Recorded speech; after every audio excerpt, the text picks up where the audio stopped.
guys? Jeff Cavalier, AthleteNext.com. Let's take a look today at the best dumbbell exercises that you can be doing. And we have to qualify first that these exercises were chosen because I feel like you get the best bang for your buck if you're going to do just a few dumbbell exercises. And why dumbbells? We love them here at AthleteNext because they allow you to train like an athlete. You have that three-dimensional freedom that you just aren't afforded with a bar. And you also have that compact space that you can be using to train at home. A lot of guys don't have room for a full barbell set, but they can clearly fit some dumbbells in their house and therefore get a great workout in. So let's take them and break them down one by one and point out the benefits of each as we go. Alright, first up is the dumbbell curl and press. And yes, this is a compound exercise. Most of the exercises in this video will be compound exercises because again, we have to get the most bang for our buck, get that work done, get the muscles working quickly. Well, with the dumbbell curl and press, we have a bicep movement and a shoulder movement. And what's great is we actually get them to blend themselves together, a pull and a push, because of the function of the biceps. We know that the full function of the biceps, to fully contract, has to include some sort of elevation or flexion here of the shoulder. Well, we get that. We get the curl, we get to continue it right up and through into a flexed shoulder, which completes the shoulder press. So we have antagonistic muscles that normally don't like to work together that are actually working together for the common good here to create a great exercise. Next up is an exercise I like to call the crush grip goblet squat. Yes, it's a goblet squat. We know that a goblet squat is a great way to train our lower body. Everything, our glutes, our quads, our hamstrings. And what's great about the goblet squat is it actually drops us right down into our natural center of gravity. For those people that have a difficult time figuring out where they should be squatting or how wide their feet should be, if you attempt the goblet squat normally, you'll squat right in the position that's most comfortable and biomechanically correct for you. Beyond that, with the crush grip, we're actually getting a chance to incorporate some upper body activity into what would normally be a passive movement for our upper body. If you grab the dumbbell in the normal goblet squat position, which is just holding it underneath, you're not really doing anything actively to hold that dumbbell other than supporting it with your hands. But with the crush grip, you're actually squeezing the dumbbell between your hands. You're getting an activation of the chest. You're getting an activation of the delts. You're getting an activation of your traps. You're getting an activation of your core. Everything now is working from top to bottom. This makes it a superior version of a goblet squat, which was already a great exercise. Next up, what some people call the upper body squat, the dumbbell pullover.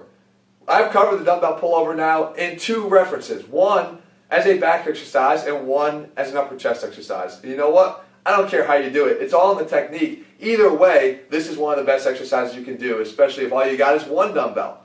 You see, if you take the dumbbell and you squeeze your hands together, as I've shown you in the past, you try to pull your hands up against each other as you pull over your chest, it's going to work more of your upper chest. If you let your elbows flare out a little bit and you drive with your elbows, lead with your elbows and not with your hands, then you start to get a lot more lat activation. But as I said, it doesn't really matter which one you choose. Mix them up back and forth between sets. Work both areas. Why not? This is still one of the best exercises you can do for your upper body, and certainly one that I would include in my 8 best.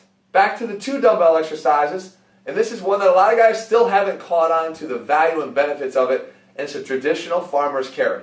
With a farmer's carry, you simply load up that weight as heavy as you can and do exactly what I'm showing you here. You walk. And if you don't have a lot of place to walk, then walk back and forth in whatever space you have.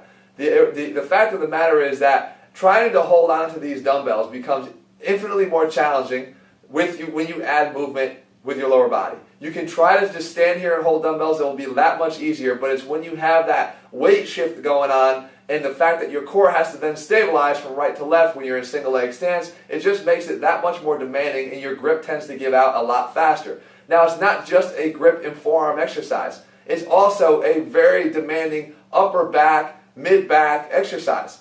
If you're going to hold these things and hold them for very long, you're going to have to learn how to hold with the bigger muscles and let them help you in your upper back. And you can see even here as I walk away, my triceps, everything is kicking in to try to hold these dumbbells up. And of course, by having the locomotion component here, we're actually walking too, so we need to make sure that our lower body gets involved too. This is a total body exercise, literally from your fingertips all the way down to your feet. Speaking of those feet to fingertip movements, the dumbbell thruster. This is one of those ugly ones. Yeah, these are the ones that just kill you because you're basically working everything in your body. You start all the way down here in a squat position, and as you come up, you let that momentum continue, but the momentum's only going to get you so far. The only way you're going to get those dumbbells up and over your head is if you press them and you have some pretty good strength to do so. You can load this weight up as heavy as you possibly can because likely you're going to be able to handle the front squat weight that you're using. It's a matter of how much you're going to be able to press up and over your head that's going to be the limiting factor in this exercise. But it doesn't matter. This can quickly become a great metabolic exercise as well, depending upon what you're working for. Go a little bit lighter, go for higher reps, make it a great metabolic booster. If you want to go heavy, you know what to do. Load those dumbbells up a little bit more and turn this into a classic builder for your shoulders and your legs. And Athlete Next, I always say we like to put the core at the core of everything we do. Well, this is a perfect example of it. Yes, we can do a regular dumbbell incline bench press, and we do regular dumbbell incline bench presses. However, this is a one-arm dumbbell incline bench, and by making this one little tweak, we make the exercise that much more demanding on our core. You can see that as I lower the dumbbell, all that weight wants to pull me to one side. The only thing I have to stabilize and prevent me from rolling off the bench in the direction of the heavy dumbbell is my core and my obliques, and I have to make sure that I can contract everything together to keep my low back flat on the bench and then initiate that momentum that I need to push that dumbbell back up in the opposite direction. You see, we don't have to just overcome the force of gravity here, but really the mechanical disadvantage that our core is put in here as we weight up and lower down that dumbbell. So yeah, this is a great exercise to actually teach us how to overcome the weaknesses we might have in our core and generate enough force to get that dumbbell back up for yet another rep. Not much to debate here when it comes to this exercise, especially as a metabolically demanding exercise. This is a dumbbell swing. All we're doing here is grabbing a dumbbell on end with both hands underneath one end of the dumbbell and basically mimicking a kettlebell swing. And we know that with a kettlebell swing, we are getting a great exercise for glute and hip extension, one of the weakest areas of our body for sure. This, though, can be done for lots of reps or not so many reps, again, depending upon how much you load this up. But if you go fairly heavy and challenging here, this will quickly not only become a great way to develop the strength in your posterior chain, but you'll be huffing and puffing for sure after just a few reps. Last but not least, we have our dumbbell tripod row. And yeah, it looks very similar in motion to a dumbbell one-arm row, but it's not, because what we've done here is we've changed our base of support, and by doing so, we've changed the challenge on our core.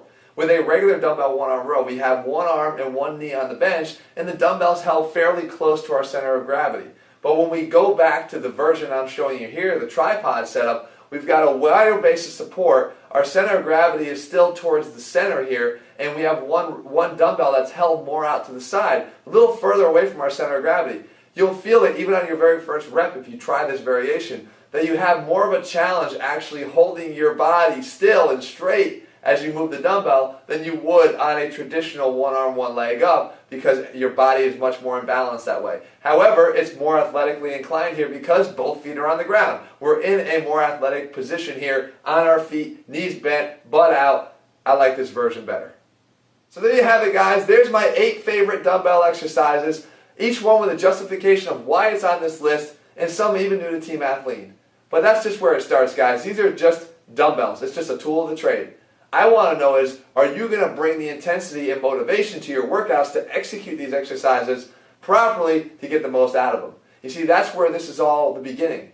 I'm here as a coach not just to put up my YouTube videos here for you, but to guide you through each one of my workouts. In the Athlete Next training system, my role is, as a coach, to try to not just show you the best dumbbell exercises and the best workouts and things to do, but how to pull you guys through it with that proper motivation. We had a video the other day that I covered. Yes, I was a little bit in a rant, but I showed you guys that this matters to me. This is my passion. I care mostly about getting you guys the best workouts you can possibly get. And I also take my role seriously as a coach to make sure that you get the most out of it. If you're looking to have me coach you for the next 90 days, then head to athletenext.com right now and let me do just that. In the meantime, take a look again at these exercises, start trying them out for yourself, and when you're ready for me to take you through each and every workout, you know where to do that. Alright guys, if you found this video helpful, make sure you leave a comment and a thumbs up below, and I will make sure I continue to bring to you everything you want to see.